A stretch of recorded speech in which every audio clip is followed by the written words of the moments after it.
Salam pemirsa, salam ET News. Jumpa lagi di channel ET News di program berita kami.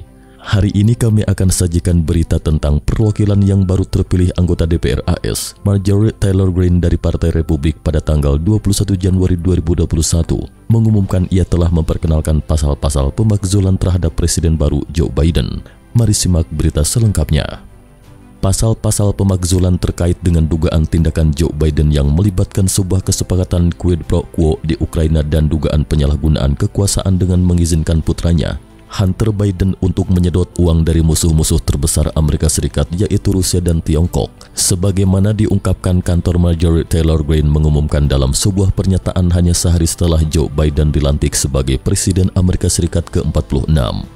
Langkah ini dilakukan kurang dari sebulan setelah masa jabatan pertama Marjorie Taylor Greene di Kongres. Partai Demokrat mengendalikan DPR maupun Senat, jadi kecil kemungkinannya upaya tersebut untuk mendakwa Joe Biden, seorang anggota Partai Demokrat, akan berhasil.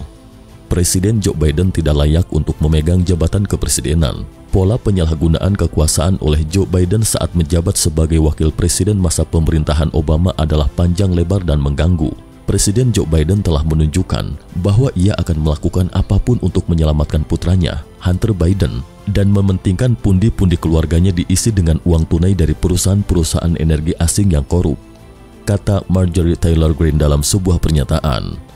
Marjorie Taylor Greene menambahkan, Presiden Joe Biden bahkan dalam rekamannya mengakui quid pro quo dengan pemerintah Ukraina dengan cara mengancam untuk menahan bantuan asing sebesar $1 miliar AS jika pemerintah Ukraina tidak memenuhi permintaannya. Presiden Joe Biden yang bertempat tinggal di Gedung Putih adalah ancaman bagi keamanan nasional Amerika Serikat dan harus segera dimakzulkan. Gedung Putih tidak segera menanggapi permintaan komentar dari The Epoch Times. Pada sebuah acara tahun 2018, Joe Biden mengatakan bahwa pada tahun 2016 ia mengancam akan menahan bantuan untuk Ukraina sebesar $1 miliar kecuali Presiden Petro Poroshenko memecat Viktor Shokin. Viktor Shokin saat itu sedang menyelidiki Burisma, sebuah perusahaan energi di Ukraina di mana Hunter Biden menjadi anggota dewan dari tahun 2014 hingga setidaknya tahun 2018. Joe Biden pada tahun 2016 bertanggung jawab untuk mengawasi upaya anti korupsi di Ukraina.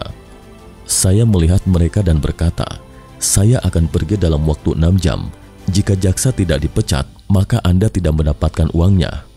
Iya, anak seorang, ia dipecat, dan mereka menempatkan seseorang yang solid pada saat itu. Kenang Joe Biden di sebuah acara di Council of Foreign Relations pada tahun 2018.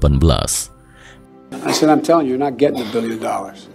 I said, you're not getting $1 billion. I'm going to be leaving here. And I think it was, 6 hours? I said, I'm leaving in 6 hours.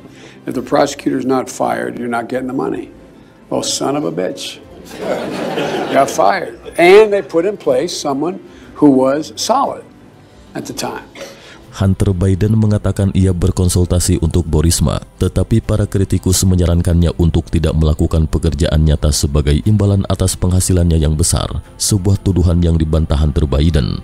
Joe Biden sebelumnya membantah menggunakan pengaruhnya untuk membantu Viktor Shokin dipecat untuk mencegah Viktor Shokin menyelidiki keterlibatan Hunter Biden.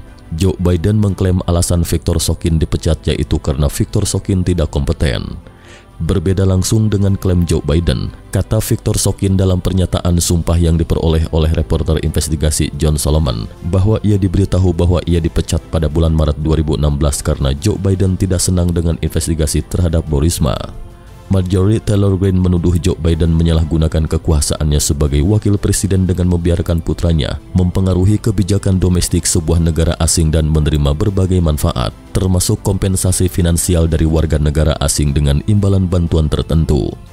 Selama masa jabatan wakil presiden ayahnya, Hunter Biden membangun banyak hubungan bisnis dengan warga negara asing dan menerima jutaan dolar dari sumber-sumber asing, tampaknya untuk mendapatkan akses ke ayahnya. Transaksi keuangan yang dilakukan Hunter Biden menggambarkan kontra intelijen yang serius dan masalah pemerasan yang berkaitan dengan Hunter Biden dan keluarganya, kata kantor Marjorie Taylor Greene. Marjorie Taylor Greene menambahkan, Presiden Joe Biden sangat membahayakan keamanan AS dan lembaga-lembaga pemerintah AS.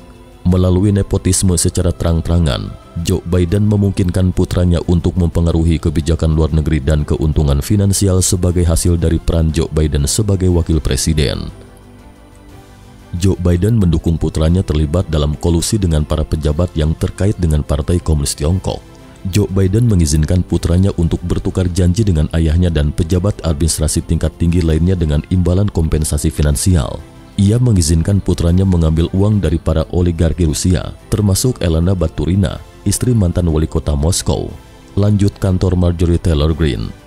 The New York Post tahun lalu memperoleh email dan pesan dari laptop diduga milik Hunter Biden yang diduga menunjukkan bahwa ia berupaya mengatur pertemuan antara dirinya, ayahnya, dan eksekutif top di Burisma. Joe Biden maupun Hunter Biden membantah telah terjadi sebuah pertemuan di mana Joe Biden mengatakan bahwa cerita dari outlet tersebut adalah kampanye kotor lainnya. Email lain yang diperoleh The New York Post diduga menunjukkan bahwa Hunter Biden adalah terlibat dalam kesepakatan yang melibatkan sebuah raksasa energi Tiongkok yang memiliki hubungan dengan militer Tiongkok, raksasa minyak Tiongkok yang kini bangkrut, yaitu CEFC China Energy. Tony Bobulinski, seorang mantan mitra bisnis Hunter Biden, mengumumkan saat konferensi pers di Nashville pada bulan Oktober 2020 bahwa Hunter Biden dan rekan-rekannya membawa Tony Bobulinski ke dalam kesepakatan dengan CEFC China Energy pada tahun 2017. Sebuah pengadilan banding federal di New York pada akhir bulan Desember 2020 menguatkan hukuman suap dari Patrick Ho, seorang penguasa Tiongkok dan mantan kepala lembaga think tank yang didanai oleh CEFC China Energy. Hunter Biden saat ini sedang diselidiki federal oleh kantor kejaksaan Amerika Serikat di Delaware atas kasus pajaknya. Rincian dan sifat investigasi belum diungkapkan kepada umum. Kantor tersebut mengatakan tidak dapat berkomentar mengenai penyelidikan yang sedang berlangsung. Senator Chris Coons, seorang teman dan penasehat Joe Biden, mengatakan pada bulan Desember 2020 bahwa Joe Biden tidak akan ikut campur dalam penyelidikan tersebut. Presiden yang terpilih kemudian mengatakan bahwa ia yakin putranya tidak melakukan kesalahan dan kemudian mengatakan bahwa tuduhan terhadap Hunter Biden adalah permainan curang. Sekian berita ET News hari ini. Terima kasih telah menonton dan silakan subscribe channel ini dan bagikan ke teman-teman Anda. Jika Anda memiliki opini, silakan beri komentar di bawah ini. Sampai jumpa.